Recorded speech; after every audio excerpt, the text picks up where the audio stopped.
സമസ്തയിലെ അഭിപ്രായ ഭിന്നത ചർച്ച ചെയ്യാൻ കൂടിയാലോചനാ സമിതി വീണ്ടും ചേരും. ഉമർ ഫൈസി മുക്കത്തെ പുറത്താക്കണമെന്ന് മുസ്ലിം ലീഗ് അനുകൂലികൾ പറയുന്നു. സമസ്ത ആ ഒരു ആവശ്യം തള്ളി. കഴിഞ്ഞ ദിവസം അത് മുഷാവറ യോഗത്തിലെ ഒരു കലഹത്തിൽ ഒരു രമ്യതയിലെത്താതെ ഇന്നലെ കോഴിക്കോട് ചേർന്ന മുഷാവറ യോഗം പിരിഞ്ഞിരുന്നു. KT സ്വാലിഹ് മലപ്പുറത്ത് നിന്നും ചേരുന്നുണ്ട്. Swalih, good morning.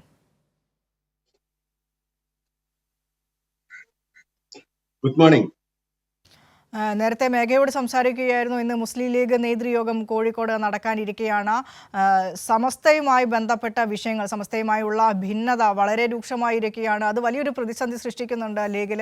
ഒരു വിഭാഗം ലീഗ് അനുകൂലികളും ഒരു വിഭാഗം സമസ്ത അനുകൂലികളും തമ്മിൽ ഏറ്റുമുട്ടുമ്പോൾ അത് ഏറ്റവും പ്രധാനമായും ബാധിക്കുന്നത് മുസ്ലിം ലീഗിനെ കൂടിയാണ്. PMA സലാം സമസ്തക്കെതിരെ പ്രത്യക്ഷമായി രംഗത്ത് വരുന്നു. ജിഫ്രി മുത്തുക്കോയ, ഉമർ ഫൈസി മുക്കത്തൊക്കെ പ്രത്യക്ഷമായി തന്നെ വിമർശിക്കുന്ന രീതിയിലേക്ക് ഒരു നിലപാട് PMA സലാം എടുക്കുമ്പോൾ ഏത് രീതിയിലായിരിക്കും ഇനി വരാനിരിക്കുന്ന സമസ്ത മുഷാവറ യോഗങ്ങൾ ഇക്കാര്യത്തിലൊക്കെ ഒരു നിലപാട് സ്വീകരിക്കുക?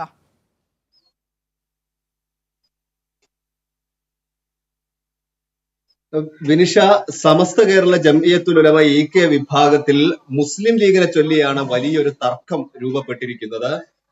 സാദിഖ് അലി ശിഹാബ് തങ്ങളെ അംഗീകരിക്കുന്നതുമായി ബന്ധപ്പെട്ട്, അദ്ദേഹത്തിന്റെ കാസി സ്ഥാനം അംഗീകരിക്കുന്നതുമായി ബന്ധപ്പെട്ട് ഉമർ ഫൈസി മുക്കം സമസ്തയുടെ സെക്രട്ടറി നടത്തിയ ഒരു പ്രസ്താവനയിൽ തുടങ്ങിയ തർക്കം വലിയ ഭിന്നതയിലേക്ക് പോയിരിക്കുന്നു. ഇപ്പോൾ മുസ്ലിം ലീഗിന്റെ നേതൃത്വത്തിൽ തന്നെ അതിനൊരു സമവായ ശ്രമം മുസ്ലിം ലീഗ് നേതാക്കളായ സാദിഖ് അലി ശിഹാബ് തങ്ങളും അതോടൊപ്പം തന്നെ PK കുഞ്ഞാലിക്കുട്ടിയും സമസ്ത നേതാക്കൾ ജിഫ്രി മുത്തുക്കോയ തങ്ങൾ, PP ഉമ്മർ മുസ്ലിയാർ കൊയ്യോട്, MT അബ്ദുള്ള മുസ്ലിയാർ തുടങ്ങിയ ഒരു സമവായ കമ്മിറ്റി രൂപീകരിച്ച് ഒരു ചർച്ചയിലേക്ക് പോയെങ്കിലും ലീഗ് വിരുദ്ധ വിഭാഗം ഇതിൽ പങ്കെടുക്കാതിരുന്നതോടെ ഈ ചർച്ച തന്നെ പൊളിയുന്ന സാഹചര്യമുണ്ടായി. ഇതിന് പിന്നാലെയാണ് സമസ്തയുടെ മുഷാവറ യോഗം ഇന്നലെ ചേരുന്നത്.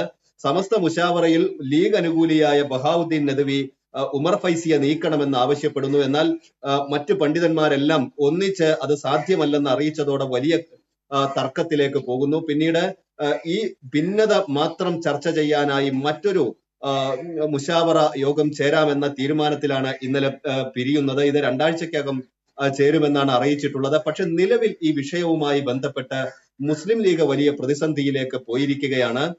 ഇത് പരിഹരിക്കാതെ മുന്നോട്ട് പോകാനും കഴിയുന്നില്ല. പ്രത്യേകിച്ച് താഴെ തട്ടിൽ മഹല്ലുകളിലൊക്കെ, പള്ളി കമ്മിറ്റികളിലെല്ലാം ഇത് പ്രത്യക്ഷമായി തന്നെ പ്രതിഫലിച്ച് തുടങ്ങിയ ഒരു സാഹചര്യം. സമസ്തയിലെ പണ്ഡിതന്മാർ 2 ഭാഗം നിന്ന് അങ്ങോട്ടും ഇങ്ങോട്ടും സമൂഹ മാധ്യമങ്ങളിലൊക്കെ വലിയ വിവാദങ്ങളും ചർച്ചകളും അധിക്ഷേപങ്ങളും ഒക്കെ തുടരുന്ന സാഹചര്യം. അതോടൊപ്പം തന്നെ മുസ്ലിം ലീഗിന്റെ സംസ്ഥാന ജനറൽ സെക്രട്ടറി PMA സലാം തന്നെ അത്തരത്തിലുള്ള പ്രസ്താവനകൾ നടത്തുന്നു. ഇതെല്ലാം വലിയൊരു ഉരാക്കുടുക്കിൽ മുസ്ലിം ലീഗിനെ പെടുത്തിയിട്ടുണ്ട്. പ്രത്യേകിച്ച് സമസ്ത എന്ന് പറയുന്നത് മുസ്ലിം ലീഗുമായി ബന്ധപ്പെട്ട് വളരെ അടുത്ത് നിൽക്കുന്ന സാമുദായിക സംഘടനയാണ്.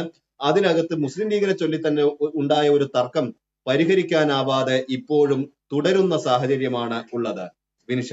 ശരി, KT സ്വാലിഹാണ് സമസ്ത മുഷാവറ സംബന്ധിച്ച വിശദാംശങ്ങൾ സമഗ്രമായി തന്നെ പങ്കുവച്ചത്. കഴിഞ്ഞ ദിവസത്തെ മുഷാവറ യോഗം കോഴിക്കോട് നടന്നത് രമ്യതയിലെത്താതെ, അന്തിമ തീരുമാനത്തിലെത്താതെ പിരിഞ്ഞിരുന്നു. വീണ്ടും മുഷാവറ യോഗം ചേരുമെന്നാണ് ജിഫ്രി മുത്തുക്കോയ തങ്ങൾ പറഞ്ഞിട്ടുള്ളത്. വലിയ രീതിയിലുള്ള പ്രതിസന്ധികൾ, അനവധിയായിട്ടുള്ള കാര്യങ്ങൾ സമസ്തയ്ക്കുള്ളിൽ പരിഹരിക്കാനുണ്ട്, ലീഗുമായുള്ള ഭിന്നത പരിഹരിക്കാനുണ്ട് എന്ന മുസ്ലിം ലീഗ് നേതൃയോഗം കോഴിക്കോട് ചേരാനിരിക്കെ കൂടിയാണ്.